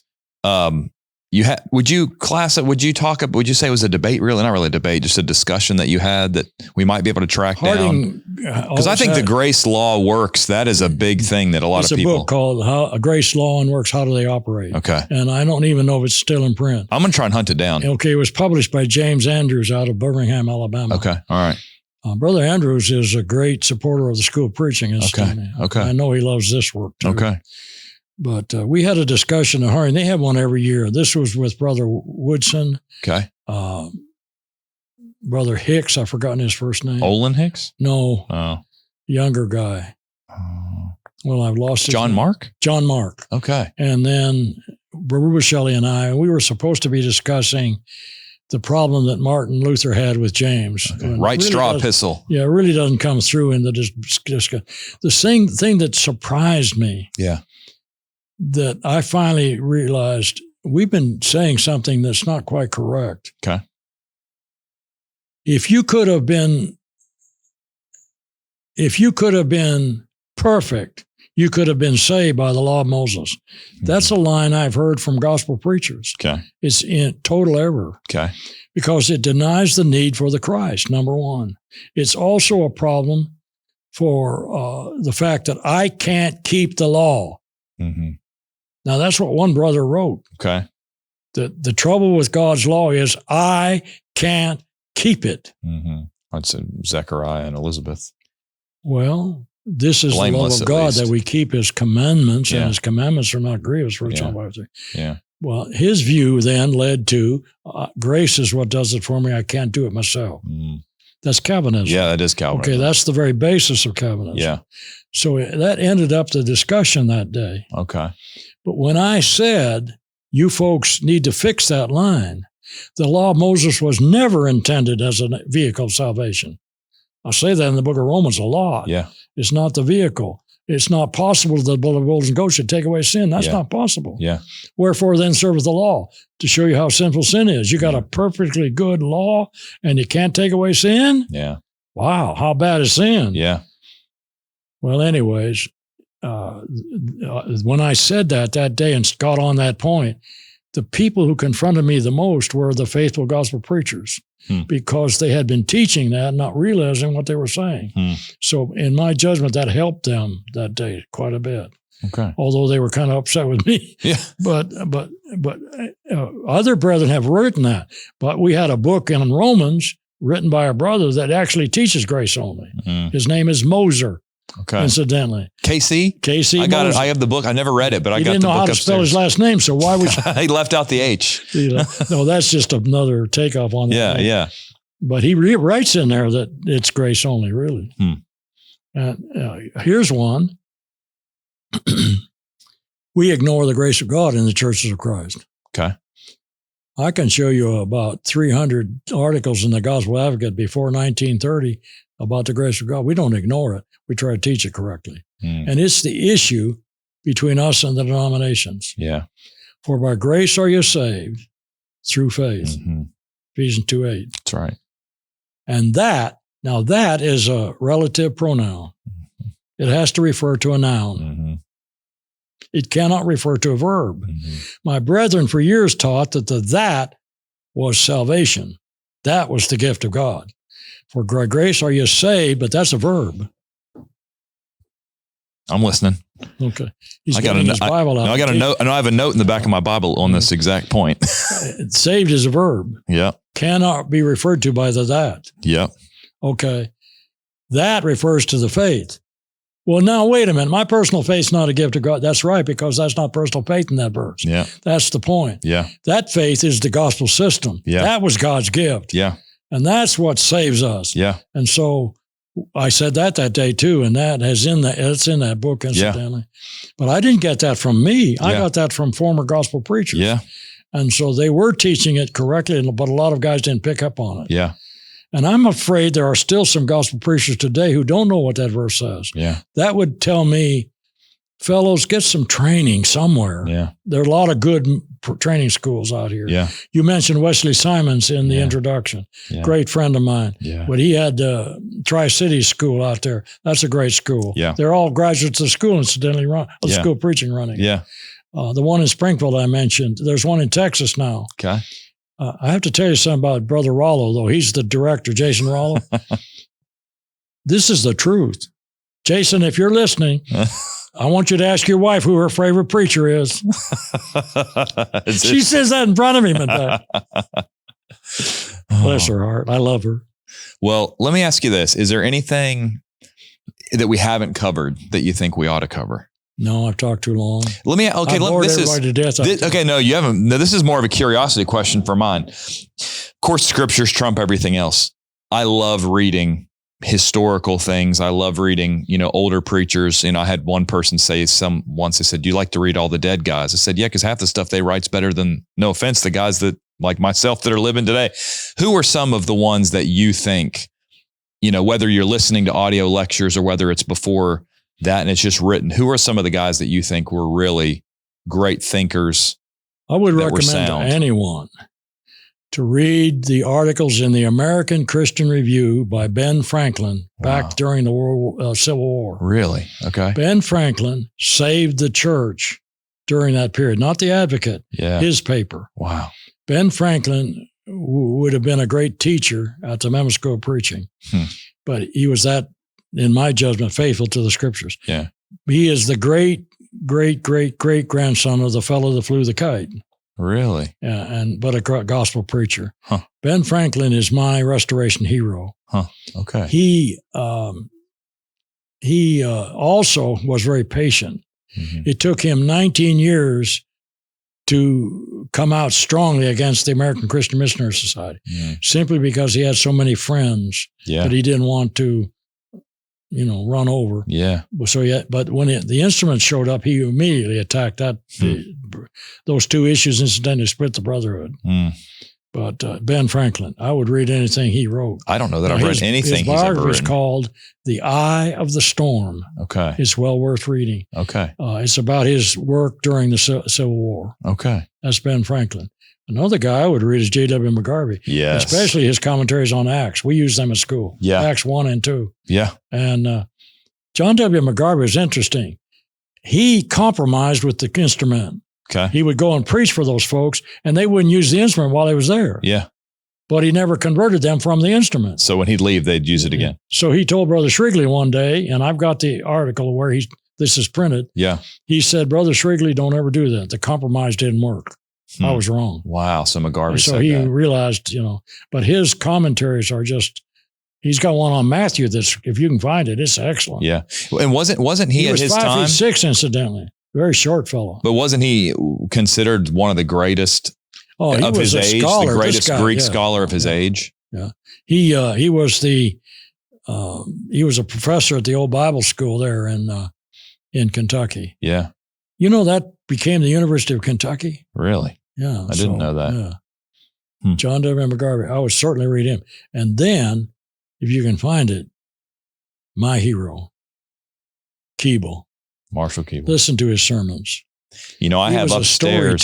He was a storyteller. I have a big roll upstairs in my office of, I guess it's audio that somebody gave to us to convert. How do I get a copy? Well, we don't have a copy converted yet, but once we do, we don't know how to. Can't our engineer get it? Well, I think that, but that technology was before we were born. but yeah, okay, Marshall Keeble. Keeble, yeah. Keeble lived in a time when white folks didn't like black folks and vice versa. Yeah. I mean, real hate. Yeah. Prejudice. But he did something. He took it and he baptized, or he convinced white folks to be baptized, but they would not let him touch them in the water. Some white guy had to do it, but he converted them. But Keeble had the spiritualness about him. He was out here at Collierville in a tent meeting, and somebody hit him with a pair of brass knuckles. Wow. When he did not have the guy arrested, he said, no, I want to talk to him. That's Keeble. Wow. He's my hero. In 1965, and at every lectureship, he offered the invitation. 21 people were baptized at the Freed Hardeman lectures. Wow. That's Keeble. Wow. When he would preach, he would get preachers up on the dais behind him. Yeah. He just loved it. And Gus Nichols is sitting up there one day in a chair. This is at Freed. And Keeble started talking about the God is dead movement. Said, somebody told me God was dead. And you can hear Nichols in the background. He ain't even sick. Keeble got so tickled, he said, I'm going to have Brother Gus scotch for me. And then he had to explain to the audience what he meant, to scotch the wheel so it doesn't go backwards. Yeah. But that's Keeble. Great. I never heard him in person. I missed that. Yeah. I hate that. Yeah. But I knew of him because I was baptized in 65. But these guys, but Aaron, while I'm talking about that, who's my hero today? We don't have the same thing. Yeah. Yeah. We've lost something in our respect for preachers. Yeah. And what they do. Yeah. We have a preacher at Forest Hill. They've assigned a reading schedule. Yeah. What he does is take the reading schedule and talk about the passage they're reading that week. Really? And he has memorized it. I mean, he doesn't use a note one. I believe it. And this is something to watch him work in In fact, he helped me so much from Philippians 3 the other day. I said, Scott, you really helped me this morning. That your take on that passage just helped me. So we're talking about Scott Kane. I'll tell you a story about Scott. When I had first come to GBN, I came here to run social media. And I don't know the right way to say this, but like nobody knew me other than the people that worked here and my family. And I remember I was studying through the chronology of the resurrection. And Matthew, Mark, Luke, no problem. I got to John and I was confused.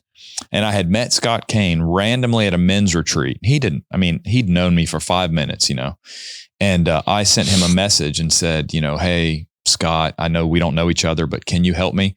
And he immediately, I don't know what he was doing. He dropped what he was doing. And he knew the scripture. He knew exactly what my problem was. I didn't have to tell him my problem was. I said, I'm working through the resurrection. I have an issue. And he told me what verse. He said, go look at this. And I looked at it and about you came to the preparation meal and had a problem. Well, what day was that? Yeah. Well, no, what my problem was, I had one account that said Peter stooped and looked into the tomb, and one that he ran in after, he raced John. And, well, not race John, but it's recorded, you know what I'm saying? But anyway, so he knew the problem I had without me even telling him. Right. And so he told me what verse to go look at. And I came back, I think we were texting, and I still said, I know where I was. I was in Mississippi, and I was at a coffee shop. And he said, Aaron, here's your hint. There were 2 trips. He gave me the hint. And I was like, Peter went to the tomb twice. Yeah. And I studied it over and over, and finally it clicked. And anyway, so that meant a lot to me because, I was just some guy he met, but he took the time out of his day. He wrote a paper for me in Romans 5. Yeah. Starting in verse 12. I still have it. Yeah. I don't usually keep students' papers. Yeah. Kept his. It's amazing. Yeah. Well, if you've never listened to any of Scott's lessons and you're watching this, go look up. Is he doing work on GBN now at all? We have asked him to, and he's done a little bit. He's a little busy. He is very busy. Yeah. But we've essentially said, hey, anything you want to do here, please come and do it whenever it fits your time schedule. So you can nudge him if you want to. Give him a nudge. You ought to interview him like this. Yeah. But I tell you somebody that my best friend came out of the school of preaching in this life. He's more than a brother ever would be to me. Yeah. And that to me is the great experience of preacher training schools. Yeah. You meet somebody that you can call and talk to, because my wife does not understand what a preacher goes through really. Yeah. And I don't want to burden her with that. Yeah. And while I'm thinking about my wife, she converted me. Yeah. The night I graduated from the Medical School of Preaching, folks, Dorothy Carol Cox Mosher told me, I prayed you'd be a preacher before you became a Christian. Wow. Today, she doesn't know who I am. She has dementia.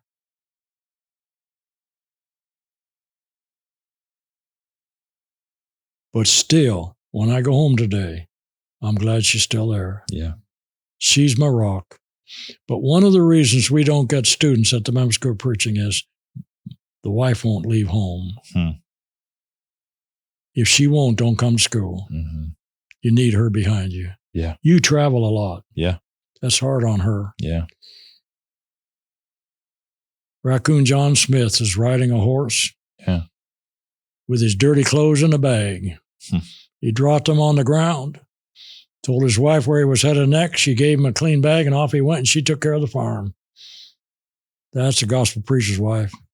Yeah, I tell people when I go places that my wife works harder than I do, Yes. I mean, she does. And I've cut down my travel quite a bit since we have all our little kids, but you're right. How many children do you have? 4. 4 children. 5 and under. 3's the scriptural number, so you want one more. How old are they? 5, 3, 2, and 6 months old. So what you're doing now is preaching. Yeah. This is wonderful. Yeah. And where were you converted? Oh, so my dad was converted in law school. A man named Tim Sweeney. Your dad is a lawyer? He's an attorney. Yes, sir. Yeah, lawyer. He in law school, somebody asked him to study. He said, no, thanks. And the guy asked him to study again. And finally, my dad studied and obeyed the gospel in Morgantown, West Virginia. That's where I grew up. He then moved around, but was in the state of West Virginia, met my mother at church, They had us 4 kids. He taught me. I obeyed the gospel. I moved to North Carolina for my degree. It was in biology and chemistry. Moved to North Carolina, was there for 11 years, met my wife there. And then I found GBN on the internet, started watching GBN. When I came to St. Jude's, I sold laboratory robotics. I came to St. Jude's for a client meeting, called GBN and said, I'd like to come down and see where all these videos are made that I learned from in North Carolina. Came down here and met the staff, met Mark Teskey and Don Blackwell and John and everybody. And I'd been doing a lot of personal work on social media along with my job. And so Don said, well, you need to come at GBN and work and run our social media. So in 2018, I remember talking to my wife, should I leave the industry that I've been in for 11 years, my degree is in, to go do this thing I have no idea other than a little bit? And she encouraged me, let's do it. Like when we're 80, we won't look back and wonder, well, I wish you would have, at 80 years old, I'm not going to look back and say, I wish I'd have sold more laboratory equipment. I wish I'd have met my quotas more. And so in 2018, we moved here because they said, if you want to work at GBN, you need to be under the oversight of the elders. So I moved here to South Haven. And 7 years later, if you told me when I moved here that one day I would be a quote unquote preacher preaching and doing gospel meetings, I'd have laughed at you. I'd said, yeah, it's never going to happen. So the way that things have played out, I'm just very thankful for. I'm going to ask Brother McKinney to play this for our students. Because what you're saying is what makes men preach. Yeah. I can do something better. Yeah. I don't look back and think that's still hard enough over 80. Who cares? I think there are times, this, that as you go through situations and, I'm a member of the New Testament church because of Jesus, not because of the other brethren, but I love the other brethren. Sometimes the things you go through, you think, well, this isn't, but then I think I couldn't do anything else. I'd be miserable. I'd be miserable if I went back into the secular world. I mean, I could do it. I'd still have to preach. I mean, I could be bivocational, but as far as not talking about this, I can't. It just exudes. That's like Jeremiah. He said, I thought about, stopping, and I realized I can't. There's a fire. Go in the motel business like he was going to. Yeah. Could do that. Talbert Fanning was 6'6". Yeah. His mother made his clothes and they were always too short.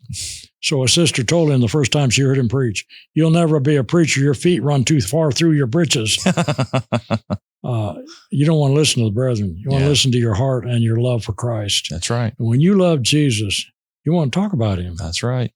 Yeah. And I have told my students almost every day, have you fallen in love with Jesus yet? That's right. In the first chapter of Revelation, there is a scene where John sees the resurrected Christ. Mm-hmm. And the first thing he notices is his eyes. Well, his clothing, but then his eyes. Mm-hmm. And I've asked women over the years, what's the first thing you noted about that guy you fell in love with? Well, his eyes most of the time or something. Mm-hmm. Well, fall in love with Jesus today. That's my message. We ought to draw this to a close because we both testified now. That's right. Brother Mosher, I really appreciate you doing this. Well, I love GBN. I know you do. And I love you even more now because I know who you are. Yes, sir. This is the first time we've really met. I know. We've had small conversations, but I appreciate you taking the time to do this. I even love this engineer over here. I know. He's a good guy. And he's a member at South Haven. No, Olive Branch. Oh, Olive Branch. That's Olive right. Branch. I'm sorry. He visits. Don't worry. You don't need to keep it all straight. I can't keep it all straight either. So thank you for being here today. Really appreciate it. And God bless you out there, folks. If you don't know what to do to be saved, start in the book of Acts and read it. That's exactly right. The rest, if you read Romans through Revelation as a non-Christian, you're reading someone else's mail. All right. Or read the book of Mark if you don't have any love for God. That's right. That's exactly right. Thank you. Thank you for having us. If you're watching the Authentic Christian Podcast, thank you so much for tuning in with us. We appreciate your time. Thank you to Brother Mosher for being with us today. Check out the rest of the stuff he films on GBN, and we'll see you back on the next episode. Hope you have a great day. Thanks for watching the Authentic Christian Podcast. If you want to watch more content like the Authentic Christian, different programs, other podcasts that you want to learn about the Bible, I'd recommend you download our app, the Gospel Broadcasting Network app. Just get on the App Store. You also can find it on Roku, iTunes, etc. Search Gospel Broadcasting Network. Download the app, and you can see the show, The Authentic Christian, and many, many other shows, dozens of shows, other podcasts, other shows that walk you through verse by verse through different books of the Bible, or even just different topical shows. So I would recommend you download the Gospel Broadcasting Network app. Thanks for watching.